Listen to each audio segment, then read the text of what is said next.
What's up, guys? I'm Michael J. Woodard, and I'm here with Young Entertainment Magazine today. Today, we're going to be talking about my debut EP, MJW1. So excited to be here. I hope you guys love it, and let's go.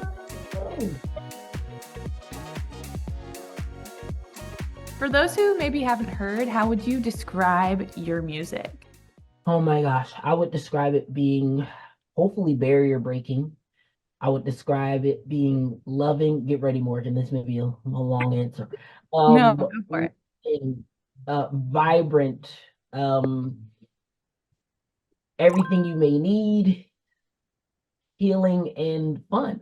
Yeah. Okay, yeah. That's definitely what I got from it. So you're already doing great. I'm good, Morgan. Yeah.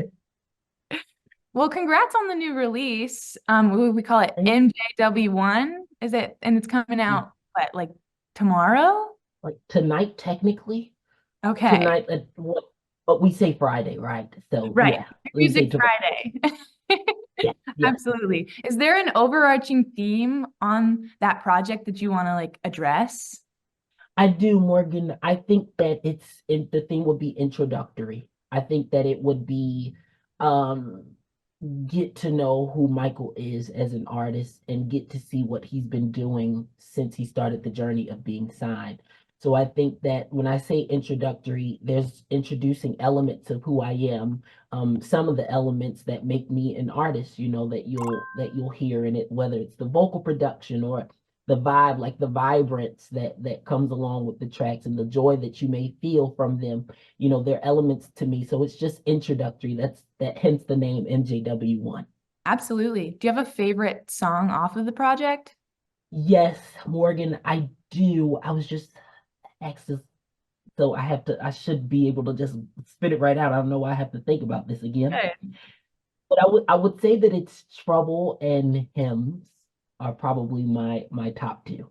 Yeah. All right. Awesome. Awesome. Great. That gives some listeners something to look forward to. Your favorites. Amazing. Amazing. Although I'm sure they'll all be favorites. I Do hope you write I your hope own so. songs? Yes, so I do, and other times it can be collaborative. I think when I first started the process after becoming signed, I it really introduced me to the collaborative space, and it's something that I really fell in love with. Just being able to have others, collaborators and other creatives be able to pitch in what your vision is. Like if you do it the right way, when it comes together, it really can be a magical result. So I do write my own songs, and then if I'm not writing, it'll be collaborative between me and other writers and producers. Yeah. Yeah, absolutely. Do you have somebody that's like your favorite to work with when you're collaborating? I always made it a point to just kind of work with everybody that I can and then deliberate the people that I love the most. So like deliberate from the long list of people that I work with. Because there's so much talent in this industry that people probably don't know about. But I think my favorites so far are probably on the EP, ironically, right? No, not really, but yeah. Yeah. So I would say Social House. I love working with this production group named Social House, Suburban Plaza, this producer named Chizzy, who I love and adore, Finnessy, and Casey, who's probably one of my favorite people to write with. But I have a longest in the list of others that I really do want to get in with soon. Yeah. All right. Amazing. Amazing. So you do write your own songs. What does your like songwriting inspiration come from? Think somewhat from kind of like it's been an ever growing journey. Like I remember when I started out in church, kind of like that molded my ear to because I'm a huge melody person, love melody. And when I first started out, I sang in choir, I sang in the praise team. And what we had to do in those areas where we always had to hold our harmony part, Mhm. right? So from a young age, I was always, holding the tenor, alto, maybe soprano when I was like 10, but I had to always hold those parts. And so it developed my ear very young to understand what harmony was.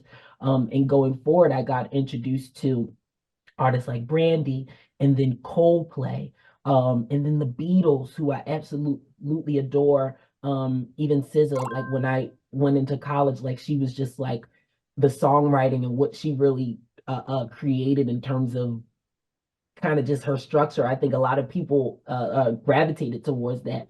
So I think over time, I just had started to branch out and develop my writing in that way, and kind of like even the abstractness of Coldplay and the Beatles and SZA, like I would just love that. And I think all those things are something that I definitely combine into my music and my songwriting process. And yeah, that's kind of probably where the result, and then you hear the result, you know?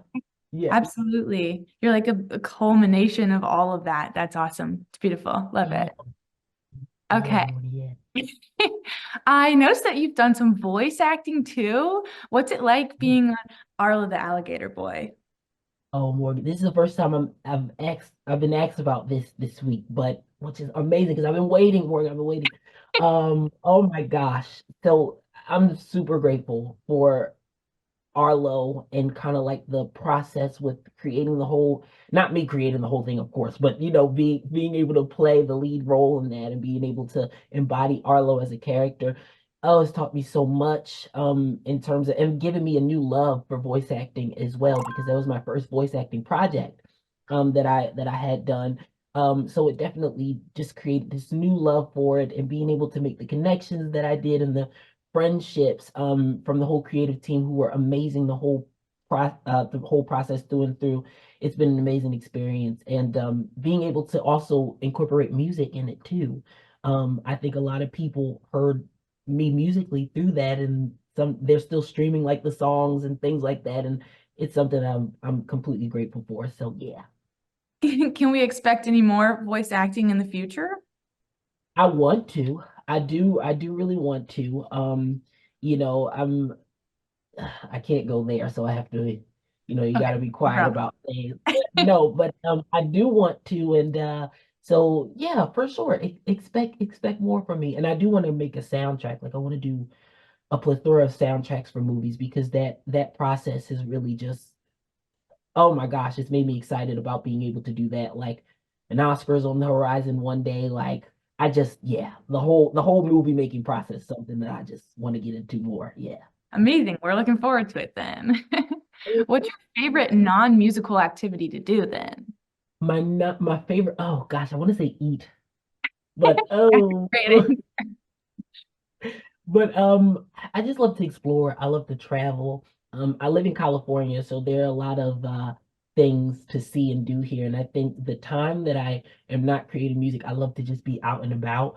Not so much hanging out. Like I don't really need people to like have fun with that experience, but I just love to get out, get outdoors and explore, try new things, and go to museums and things like that. Like I'm a huge fan of the Wax Museum, like Madison, what is it, Madame Tussauds, like a Yeah. lot. And I'm upset because a lot of people, when I say every time they're like, "Oh, you want to do something?" I'm like, "Let's go to the Wax Museum," and everybody's like, "No, I don't want to do that." I'm like, "Why not?" So, but I love exploring museums. I'm just a big explorer. Like, hopefully, I'll be able to go overseas one day, and like London, I already have my list of places to go explore with the historical places. So I think exploring is probably one of my, and eating.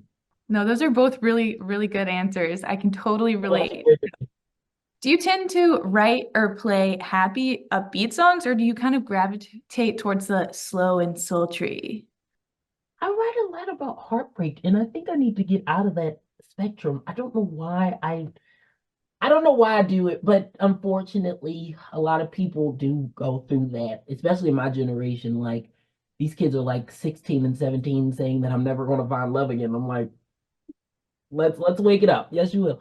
But I think I think eventually I'm a lover boy. I think, and it's funny because I'm not like, I don't think I've ever really been in a relationship like that, but I'm just like, I've been in situationships more so. But that's another story. We're gonna expect a song coming out about that too.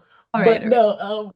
no, I'm just a lover boy. Like I just love to write about love and kind of like the journey that it is, because it's such a broad and worldwide topic. So but I am going to get out of the heartbreak phase. There's some happy songs on the EP though, like you'll find Trouble, and you'll find 24 hours, that are not really about heartbreak. And then Face is kind of like straddling the fence a little bit. Um, but yeah, I think love just overall something I just love to write about. We need more love in the world anyway. No, Yeah, absolutely. And people always need a good heartbreak song, so don't feel like you have to stop doing that. We love it. We love, love, love I it. probably won't. Probably won't. Yeah, but yeah, for sure. All right. Do you have a favorite lyric out of any of the songs off the EP? Oh my gosh. Okay, so I think Ruined is what I was feeling today, like in terms of my favorite lyric. I just love how it opens. Heart still sky is falling, washing over mid-October.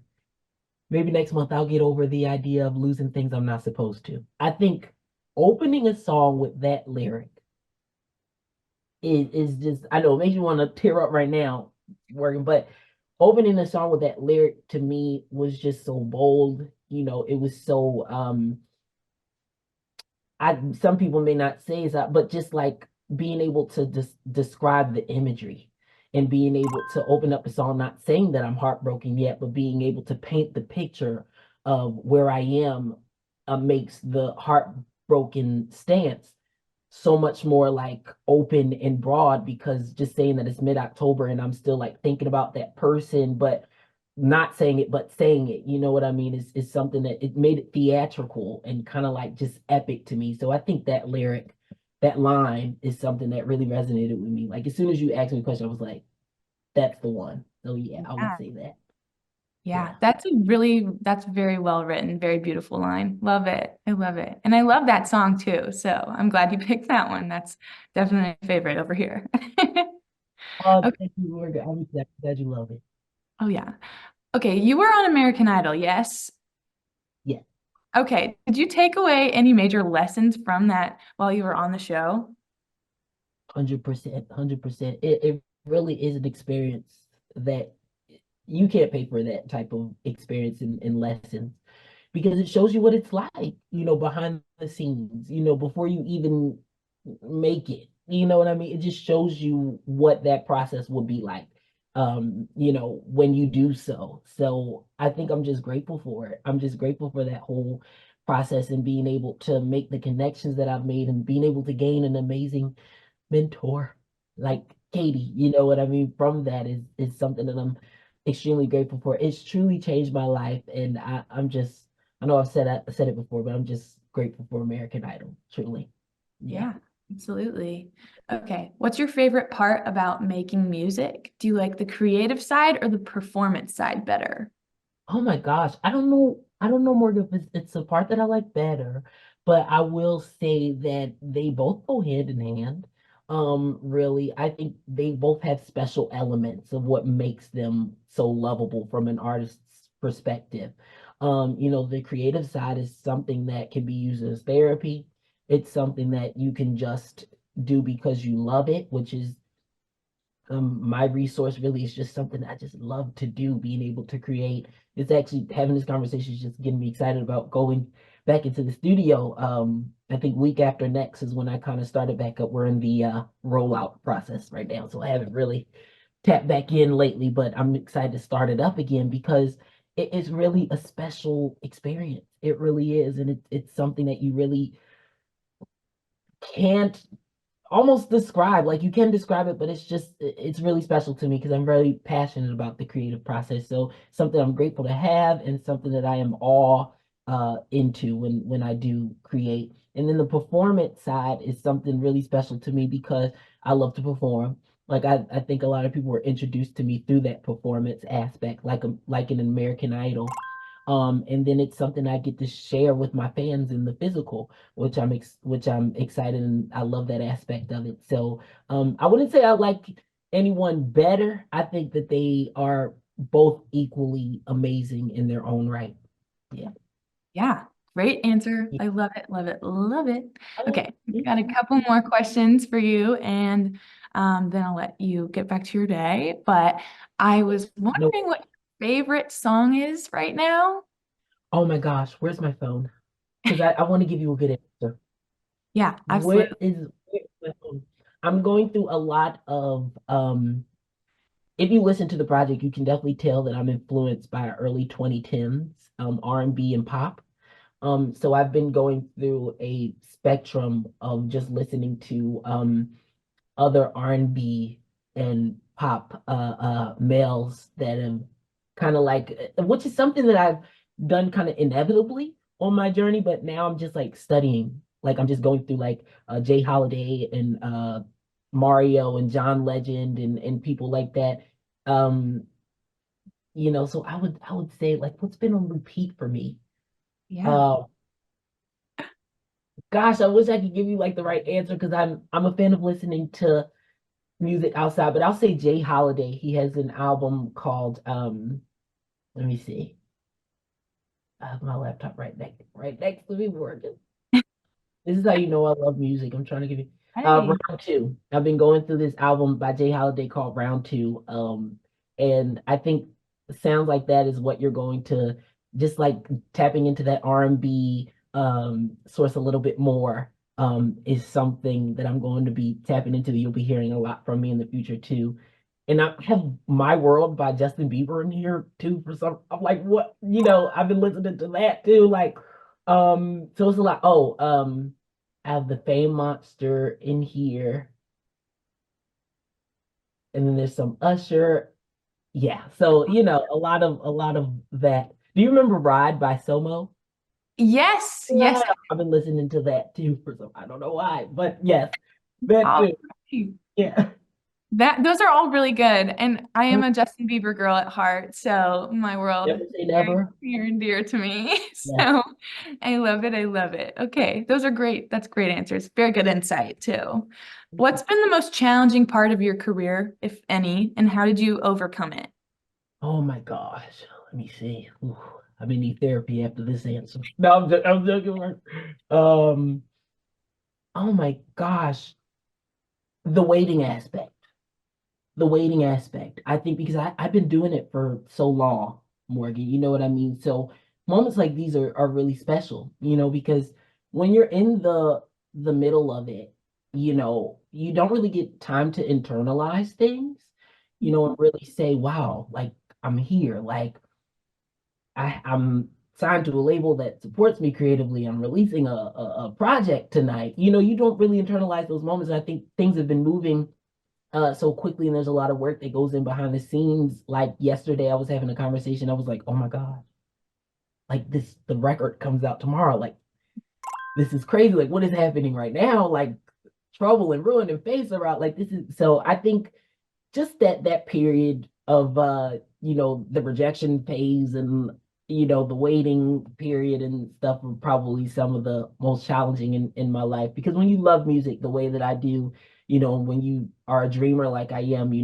those parts of your life can be challenging, but you survive through and through, and moments like this are really a testament to why that perseverance and resilience really pays off. So yeah, I think that will be my answer. Yeah, absolutely. Thank you for sharing that. Really appreciate it. I love to hear it. What's next for you musically? Any upcoming projects besides like beyond the new EP? Oh my gosh.